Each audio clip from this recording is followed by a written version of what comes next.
देखिए आज पीईटी का एग्ज़ाम था जिसकी फर्स्ट शिफ्ट का मैं आपको सॉल्यूशन दे रहा हूँ, जिसमें जनरल साइंस के, मैथमेटिक्स के, रीजनिंग, इंटेलिजेंस और लॉजिकल अरिथमेटिक के क्वेश्चंस मैं आपको सॉल्व करके दूंगा। चलिए ज़्यादा समय नहीं लेते हैं, पहले क्वेश्चन पर चलते हैं। If it is given that for two right angle triangles P Q R and A B C, angle P is equal to 25 degree and angle C is equal to 25 degree, given angle Q is equal to angle B is equal to 90 degree and PR is equal to C। तो हमें पता लगाना है which of the given statement is true. चलिए आगे चलते हैं। देखिए सबसे पहले इसके चित्र बनाना पड़ेगा। मैं कोशिश करूँगा कि आपको ट्रिक से सारे सवाल बता दूँ, शॉर्ट ट्रिक से। देखते हैं, सबसे पहले इसका चित्र देखते हैं। मान लीजिए ये दो राइट एंगल्ड ट्राइंगल बने हुए हैं, ठीक है, राइट एंगल ट्राइंगल बने हुए हैं, ठीक है। यहाँ पर एंगल Q इज और एंगल B, ये दोनों 90 डिग्री के दिए हुए हैं, ठीक है। और angle P is equal to 25 degree, angle C is equal to 25 degree, angle P 25, angle C 25, ये P है और ये C है, इनकी value angle P is equal to angle C is equal to 25 degree दी हुई है, ठीक है। तो जाहिर सी बात है PQR ये हो गया और ABC ये हो जाएगा। अभी क्या कह रहा है, विच और PR is equal to CA, PR is equal to CA, ये दोनों इक्वल दी गई हैं, PR is equal to CA, दोनों जब इक्वल दी गई हैं, दो एंगल इक्वल दिए गए हैं। देखो किसी ट्राइंगल में if there are two angles of a triangle are equal and one side is also equal, then both triangles are similar and equal। तो यहाँ पर आ जाएगा angle ACB similar to triangle RPQ। तो यहाँ पर देखते हैं RQP is equal to ABC, RQP यह होगा PQR is equal to CBA, PQR CBA, ये वाला विकल्प देखिए मिल रहा है, जे वाला विकल्प आपका मिल रहा है, ठीक है। चलिए अगले प्रश्न पर चलते हैं। अगला सवाल है इफ़ कौशिक थीटा, यहाँ पर थीटा होगा, is equal to x upon y, then find the value of √3 cot theta plus 1 upon tan theta plus √3। तो हमें इसकी वैल्यू कैलकुलेट करनी है। ट्रिग्नोमेट्री की एक खासियत होती है, ट्रिग्नोमेट्री की खासियत ये होती है कि हम फार्मूला लगाते हैं, कोई भी लगाते हैं, कैलकुलेशन हमारा सही है तो वो सवाल सही उत्तर चला जाता है। देखिए हमने एक फार्मूला पढ़ा है 1 plus cot square theta is equal to cosec square theta, ये फार्मूले से मैं इसको सॉल्व करूँगा। तो इससे हम लोग कॉट थीटा की वैल्यू निकालेंगे। क्या निकालेंगे? कॉट थीटा की value. Cot square theta is equal to क्या हो जाएगा, कॉसेक स्क्वायर थीटा माइनस 1, और cot theta is equal to क्या हो जाएगा, whole root cosec square theta minus 1। अब यहाँ पर हम लोग वैल्यू पुट करेंगे। कॉसेक थीटा की वैल्यू क्या दी गई, x अपॉन वाई, यानी x square upon y square minus 1 is equal to हो जाएगा x square minus y square upon y square, या हम इसको लिख सकते हैं root x square minus y square upon y, ठीक है। अब हम लोग ये वैल्यू यहाँ पर रखेंगे। वैल्यू क्या दी गई, √3 cot theta plus 1, √3 cot theta plus 1 upon tan theta plus √3, tan theta plus √3। अब ये वैल्यू हम लोग इसमें पुट करेंगे। चलिए पुट करते हैं value. √3 bracket whole root x square minus y square upon y bracket close plus 1 upon tan theta की वैल्यू इसकी जस्ट रेसिप्रोकल हो जाएगी, यानी y upon whole root x square minus y square bracket close plus root 3। चलिए अगले step पर चलते हैं। अगले स्टेप पर क्या हो जाएगा, हम लोग ऐसा करते हैं y का जो है ऊपर नीचे मल्टीप्लाई कर लेते हैं, तो क्या हो जाएगा √3 bracket root x square minus y square bracket close plus y whole upon y। चलिए नीचे आते हैं, अब इसमें √x square minus y square का मल्टीप्लाई कर देंगे तो क्या आ जाएगा y plus √3 into √x square minus y square bracket close whole upon √x square plus y square. ठीक है, x square minus y square है, यहाँ पर बचेगा x square minus y square. ठीक है, अब ये देखिए यहाँ पर ये वैल्यू और ये वैल्यू दोनों इक्वल है, यानी ये कैंसिल हो जाएंगी। आगे क्या हमको वैल्यू मिल जाएगी, √x square minus y square upon y, x square minus y square upon y, यही हमारा आंसर होगा। अब हम लोग विकल्प देखते हैं कौन सा सही होगा, x square minus y square upon y, विकल्प संख्या इसमें 4 सही दिख रही है। ठीक है, नेक्स्ट क्वेश्चन है, the angle of elevation of the top of a tower from the 2 points A and B at distance P and Q respectively from the base of the tower and in the same straight line with it are complementary, the height of the tower is. तो यहाँ पर ये 4 विकल्प दिए गए हैं। चलिए हम लोग इसका ज़रा एक बार चित्र बना लेते हैं। चलिए ये देखिए आपका फिगर तैयार हो गया है, ये टावर दिया हुआ है, टावर है ये ए बी, ये ए बी पॉइंट दिए हुए, मान लीजिए ये सी डी पॉइंट है। ठीक है, सी डी पॉइंट है। अब चूंकि उन्होंने ये कहा है कि दो जो एंगल हैं वो कॉम्प्लीमेंट्री हैं, तो आपको पता होगा कॉम्प्लीमेंट्री और सप्लीमेंट्री। सप्लीमेंट्री कॉम्प्लीमेंट्री में क्या अंतर होता है, इनका एडिशन कितना आएगा 90 डिग्री आएगा, इनका कितना आएगा 180 डिग्री आएगा, किन्हीं भी दो एंगल्स का। तो यहाँ पर सीधी बात है, यदि हम एंगल बी मान लेते हैं 3 डिग्री तो एंगल ए कितना हो जाएगा 90 माइनस 3, यही यहाँ पर एक पॉइंट है। अब सीधा सीधा हम लोग फार्मूला लगा देंगे, चूँकि दूरी तो आपको पता ही है, A D is equal to दी गई है पी और B D is equal to दी गई है क्यू। ठीक है, अब ये वैल्यू हम लोग यहाँ पर पुट कर देंगे। तो सबसे पहले हम लेते हैं from triangle C A D, तो क्या आ जाएगा tan 90 minus 3 is equal to कितना आ जाएगा x अपॉन पी। यहाँ पर x क्या है सी डी और p क्या है ए डी। ठीक है, माना हमने पुट कर लिया। देख tan 90 माइनस 3 की वैल्यू क्या होती है cot 3 इज इक्वल टू क्या आ जाएगा x अपॉन पी, या tan 3 इज इक्वल टू क्या आ जाएगा p अपॉन x। इसको आप ध्यान रखिएगा। ठीक है, अब दूसरी तरफ चलते हैं। दूसरी तरफ हम एंगल लेते हैं C B D, from triangle C B D क्या हो जाएगा tan 3 is equal to x upon Q, तो tan 3 is equal to x upon Q आ गया। ठीक है, अब ये दोनों वैल्यू चूंकि tan 3 को ही रिप्रेजेंट कर रही हैं, it means p upon Q, p upon x is equal to x upon Q, और x square is equal to P Q, और x is equal to √PQ, ये वैल्यू आ जाएगी। अब हम लोग ऑप्शन देखते हैं, √PQ ये वाला ऑप्शन इसमें सही होगा, √PQ वाला ऑप्शन इसमें सही होगा। ठीक है, अगले क्वेश्चन की तरफ। अगला सवाल दिया हुआ है, if the length of the diagonals of 2 squares are in the ratio of 4:7 then the ratio of their areas is. ये 4 विकल्प दिए गए हैं। पहले हम इसका चित्र बना लेते हैं जिससे आपको बेहतर समझ में आ। ये देखिए 2 स्क्वायर्स हैं मान लीजिए। ठीक है, 2 स्क्वायर हैं और इनका डायगोनल का आपको रेशियो दिया, ये मान लीजिए 4x है और ये 7x, हालांकि लंबी वाली 7x होगी लेकिन ये फिगर्स हैं। चलिए मैं कर देता हूँ इसको, ये हम जो है मान लेते हैं इसको 7x और इसको मान लेते हैं 4x। ठीक है, ये रेशियो में बराबर नंबर का मल्टीप्लाई होगा, माना कि x का मल्टीप्लाई हो रहा है।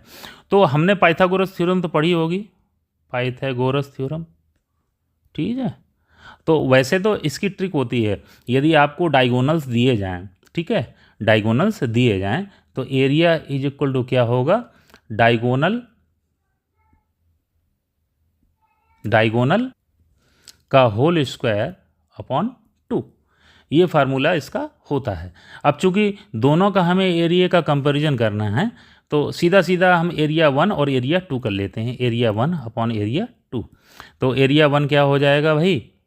एरिया 1 हो जाएगा आपका बड़ा वाला, हमने ये मान लिया ए, ये मान लिया बी, जो भी है, ठीक है। तो इसका डायगोनल कितना है? 7x का whole square upon 2 whole upon 4x का होल स्क्वायर अपॉन 2, ठीक है। ये वैल्यू यहाँ पर पुट कर दी। अब देखते हैं 49x square upon 2 whole upon 16x square upon 2।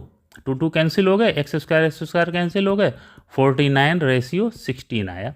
अब देखिए इसमें अच्छा ये 49:16 आ रहा है, ये हमारा आंसर क्यों है ऐसा? इन्होंने पहले ये वाला ले लिया एरिया 1 और ये वाला ले लिया है एरिया 2। तो ये आपका विकल्प यहाँ पर ऑप्शन नंबर ए सही होगा, इसका ध्यान रखें। चलिए आगे चलते हैं जी। 2 numbers are in the ratio of 21:26. If 8 is added to each number, then new numbers are in the ratio of 5:6. Find the ratio of the numbers if 2 is subtracted from each other. तो सबसे पहले हम आगे चलते हैं। क्या दिया हुआ है? 21:26। ये रेशियो दिया नंबर्स का। अब इसमें 8 जोड़ने पर यानी 21x + 8 अपॉन 26x + 8 रेशियो में 5/6 का मिलता है। कैलकुलेशन कर लेंगे। 21x + 8 × 6 = 5 × 26x + 8। वैल्यू कैलकुलेट करेंगे तो 6 × 1 = 6, 6 × 2 = 12 + 8 × 6 = 48 = 26 × 5 = 5 × 6 = 30 और 5 × 2 = 10 1 13 x + 8 5 = 40। तो अभी कैलकुलेट करेंगे तो क्या आ जाएगा? 4x। कितना आ जाएगा? ये आएगा 4x। 4x = आ जाएगा 8 और x = 2। ये वैल्यू आ गई, x = 2 वैल्यू आ गई।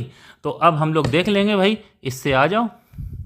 क्या आ जाएगी? 21 × 2 = 42 और ये आ जाएगी 26 × 2 = 52। अब इसमें 2 सब्ट्रैक्ट करने के बाद वैल्यू पूछ रहा है, यानी 40:50 यानी कि 4:5। ये आंसर आ जाएगा 4:5। ये ऑप्शन नंबर बी इसका सही है। नेक्स्ट क्वेश्चन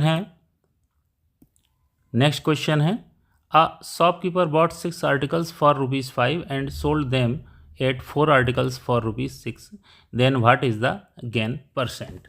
तो देखिए ऐसे सवालों में आप फंस सकते हैं, इसलिए सीधा काम किया करें। एक आर्टिकल की वैल्यू निकाल लें। एक आर्टिकल की वैल्यू कितनी हो जाएगी? खरीदने वाले रेट क्या हो जाएंगे? 5/6 रुपीज़। और बेचने वाले रेट क्या हो जाएंगे? 6/4 रुपीज़। ठीक है, दोनों का डिफरेंस यानी कि गेन अपॉन जो मूल वैल्यू कितनी थी 5/6 रुपीज़, परसेंटेज निकाल दीजिए। ठीक है, जब परसेंटेज निकालेंगे तो कैलकुलेशन कुछ इस तरीके से आ जाएगा। इन दोनों का एलसीएम कितना आ जाएगा? 12 आ जाएगा। 4 3 = 12 यानी 18 - 6 2 = 12, 5 2 = 10/12 होल अपॉन 5/6 × 100। जब इसको सॉल्व करेंगे कितना आ जाएगा? 8/12 × 6/5 × 100। कैलकुलेशन कर देंगे। 6 2 = 5 20 जा और 2 4 जा, तो कितना आ जाएगा? 4 20 80%। ये इसका गेन % है और इसमें ऑप्शन नंबर सी आपका सही आ रहा है। नेक्स्ट क्वेश्चन है the total surface area of cube is numerically equal to the volume of the cube, then find the diagonal of the cube. तो हमें सभी को पता है एक क्यूब का जो वॉल्यूम होता है, वॉल्यूम क्या होता है? ए क्यूब इज इक्वल टू, और टोटल सरफेस एरिया कितना होता है? 6a²। तो यहाँ से कैंसिल हो जाएगा स्क्वायर से ये क्यूब, तो a = 6 बचेगा। क्या बचेगा? 6। a की वैल्यू 6 आ गई। अब सीधा है, डायगोनल क्या होगा? √3 × a। ये फार्मूला भाई याद नहीं होगा तो नहीं हो पाएगा। तो √3 × 6 और 6√3, ये आ जाएगा डायगोनल। ये इसका ऑप्शन नंबर ए सही है। अगला क्वेश्चन दिया हुआ है the number 24 34 46 48 2x plus 1, 4x plus 3, 105, 1110, 114, 123 are written in ascending order and the median is 27. The value of x is, तो सीधी सी बात हम यहाँ देखेंगे 1 2 3 4 5 6 7 8 9 10 10 नंबर है यानी इवन नंबर है। तो इसमें क्या हो जाएगा, इसमें बीच वाली संख्या आएगी, यानी कि इन दोनों का एडिशन करके जो बीच की संख्या होगी वही वैल्यू 77 होगी। It means 2x plus 1 plus 4x plus 3 whole upon 2 is equal to 77, ये वैल्यू आएगी। जब कैलकुलेशन करेंगे 6x plus 4 upon 2 is equal to 77 या 3x plus 2 is equal to 77, 3x is equal to आ जाएगा 75, x की value आ जाएगी 25। ये आपका इसका विकल्प बी सही आ रहा।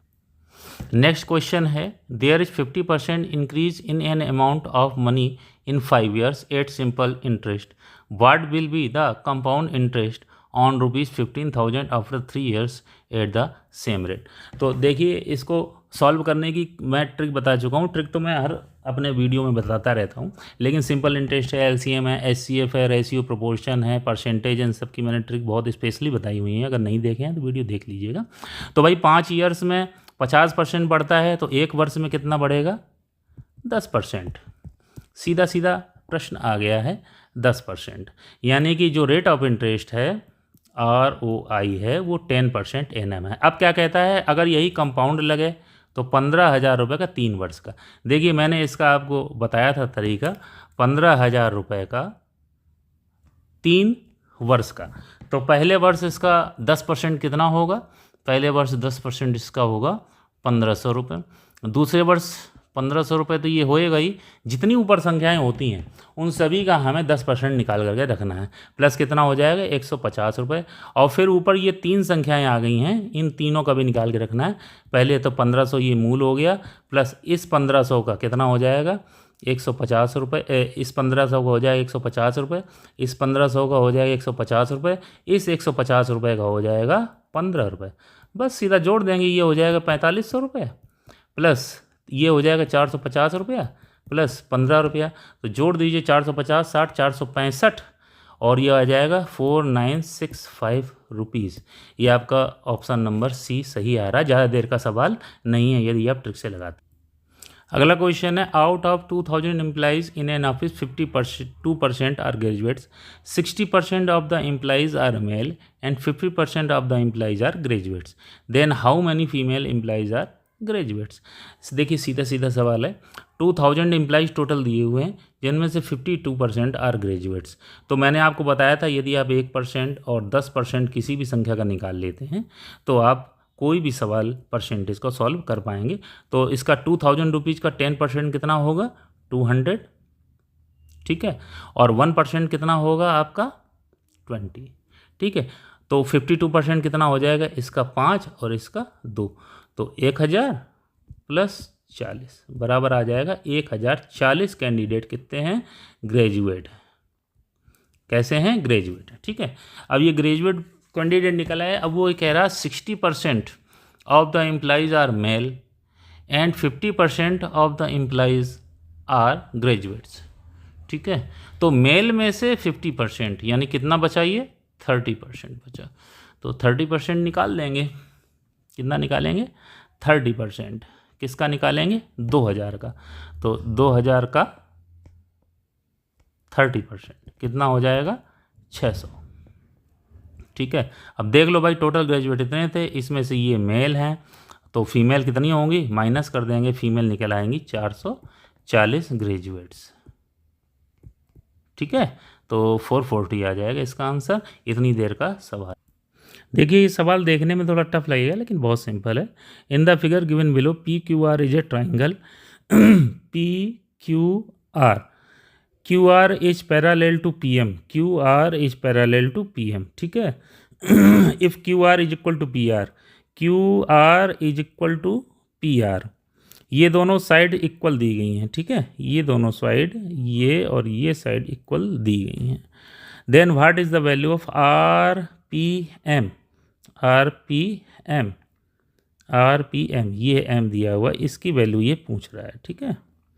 चलिए हम इसको थोड़ा सा फिगर को इनलार्ज करते हैं, ये लाइन हम थोड़ा सा बढ़ाते हैं आगे की तरफ, तो आप देखेंगे ये इंटरसेक्टिंग लाइन है, और इंटरसेक्टिंग लाइन जब होगी तो ये एंगल यदि 50 डिग्री का दिया हुआ है तो ये एंगल भी 50 डिग्री का होगा, क्योंकि ये दोनों लाइन क्यू आर और ये वाली लाइन दोनों, ये वाली और ये वाली पैरेलल दी गई थी, ये 50 डिग्री आ गया।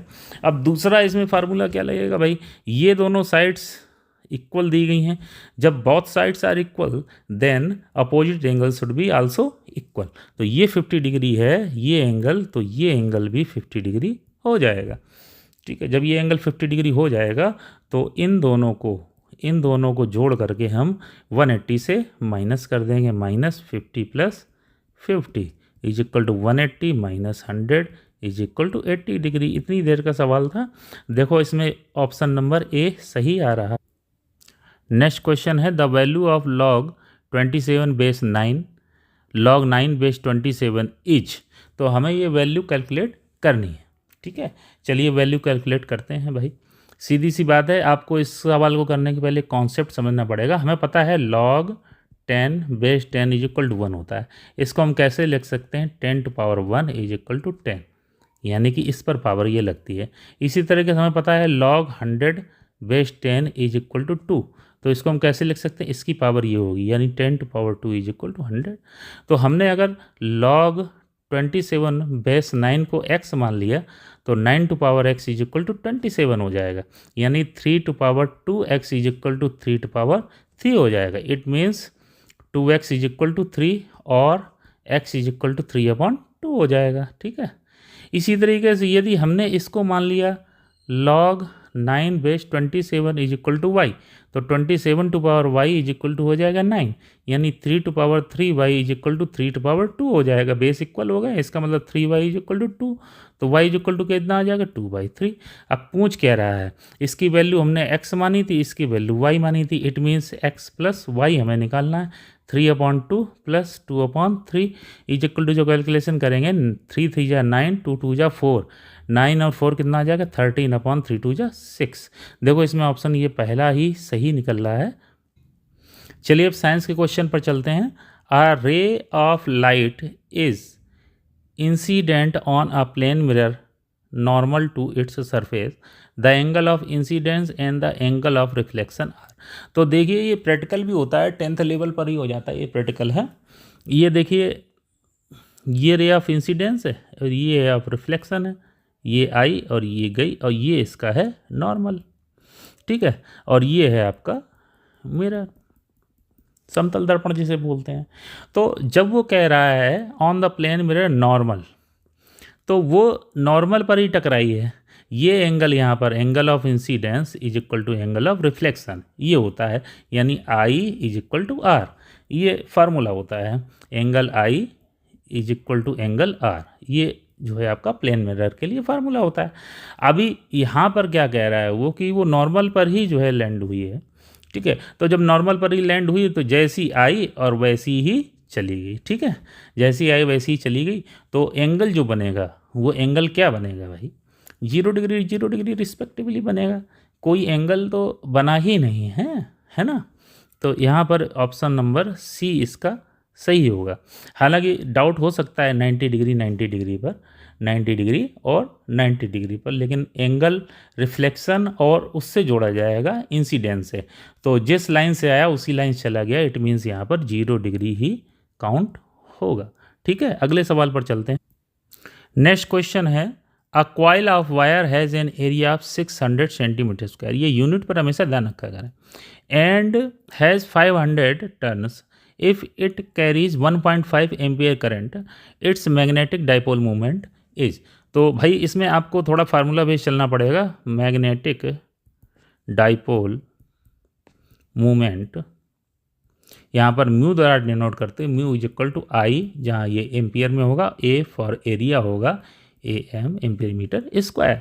तो जब हम फार्मूला मिल ही रहा है तो सीधा सीधा आई कितना दिया गया है 1.5 और एरिया कितना दिया गया 600, लेकिन यहाँ पर सेंटीमीटर स्क्वायर दिया गया है, तो सेंटीमीटर स्क्वायर को हमें क्या बदलना पड़ेगा, मीटर स्क्वायर में बदलना पड़ेगा।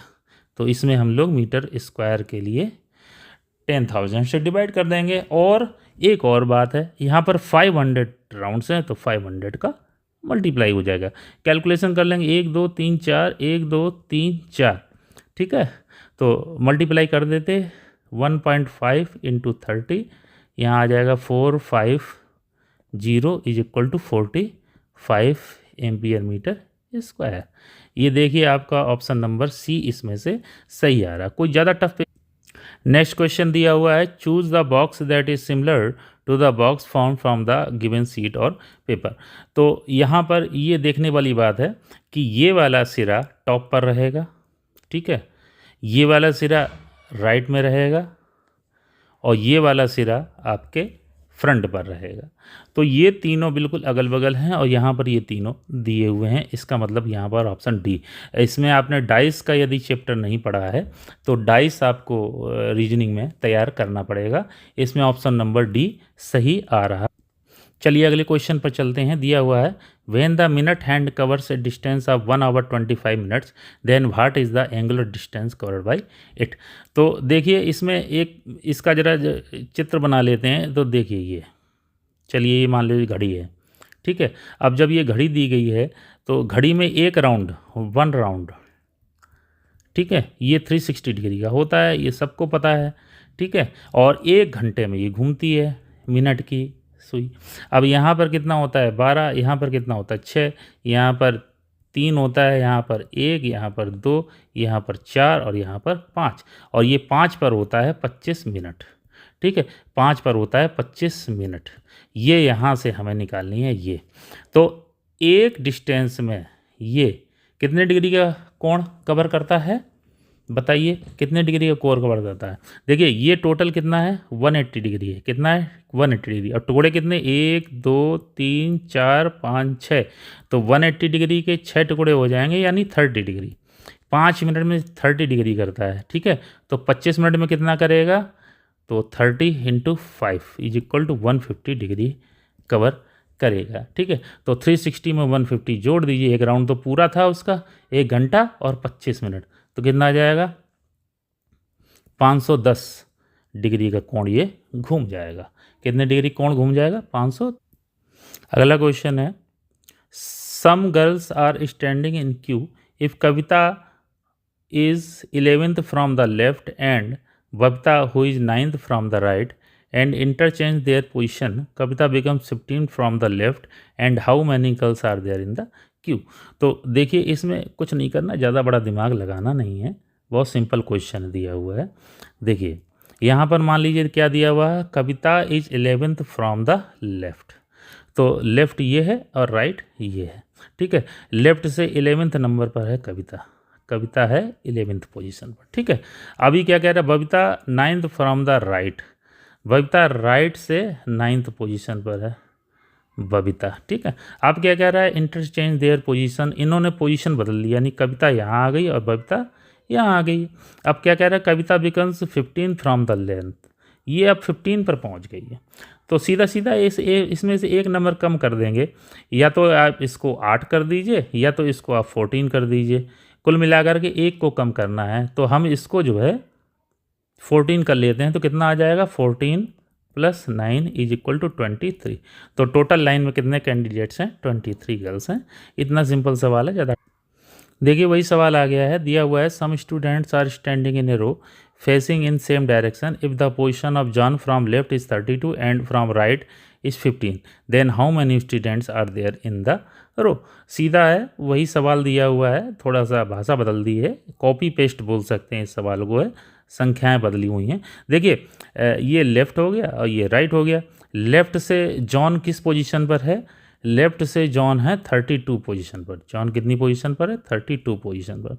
और राइट से है ये, राइट से है 15 पोजीशन पर। मैंने आपको बताया था कि इन दोनों जोड़ करके एक माइनस कर दीजिए, तो 5 2 7, 3 1 4, -1 इज इक्वल टू 46।